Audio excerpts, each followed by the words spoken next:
Ma fille, en fait, est porteuse d'une, anomalie génétique et cette anomalie, génétique est associée à un syndrome qui s'appelle le syndrome de Rett.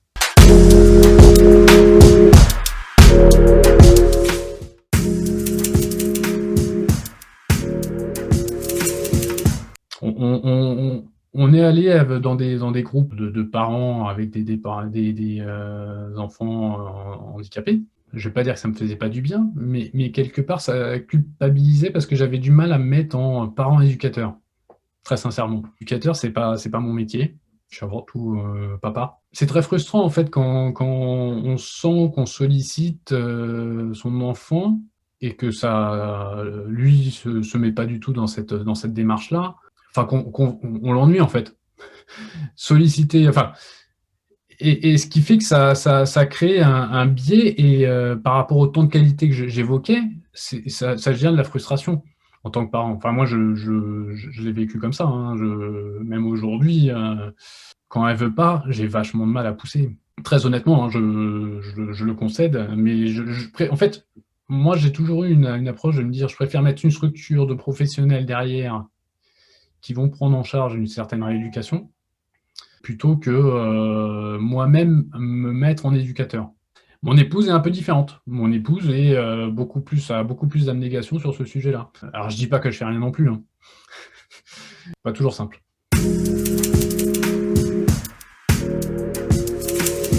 Alors il y a une association, hein, du syndrome de Rett qui existe.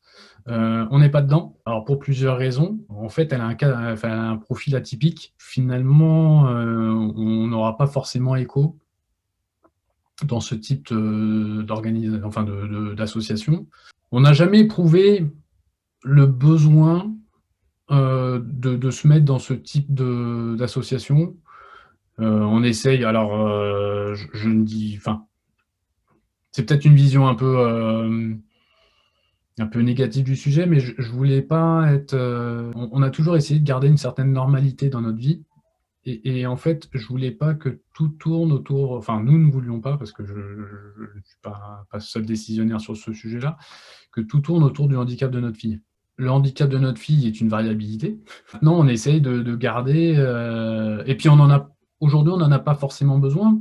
On arrive à trouver un équilibre et de la même manière, comme elle a un profil un peu atypique, on a du mal à avoir des éléments de comparaison, de pouvoir échanger sur les difficultés de notre fille.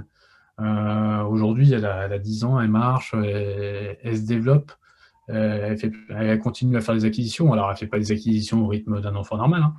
Il y a des enfants qui sont beaucoup plus atteints par ce syndrome-là, enfin, qui ont des impacts beaucoup plus importants liés à ce syndrome-là. Dans notre malheur, on a un peu de chance, c'est qu'aujourd'hui, on se trouve toujours dans une dynamique positive où elle fait toujours ses acquisitions. Ouais, on n'a pas ressenti le besoin. On n'a pas ressenti le besoin d'aller dans ce type d'association. Alors, je dis pas qu'on le fera pas plus tard, hein. Mais alors après, on reste au fait des recherches, en discutant avec les neuropédiatres. Et vous savez, malheureusement, sur ce type de maladie, les traitements, ils sortent pas comme ça du jour au lendemain. C'est des démarches au long cours. Quand bien même il y aurait des essais cliniques, étant donné qu'elle a un profil atypique, on n'est pas sûr qu'elle serait dedans. Donc on se retrouve un peu en marge. On est sur un marché de niche.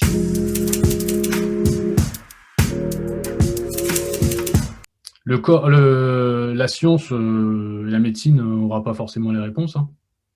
Alors ça, c'est pareil, il faut l'accepter. Maintenant, quand on va voir nos neuropédiatres, quelque part, on n'attend plus grand-chose, dans le sens où c'est juste un check et vérifier que tout va bien. Finalement, quand ils ont rien à nous dire, on prend ça de manière positive, parce qu'on dit que finalement, elle est dans une évolution qui fait qu'on n'a pas besoin de mettre d'autres choses en place. J'ai pas la prétention de détenir la vérité. J'ai pas la prétention de me dire que ce qu'on fait est bien.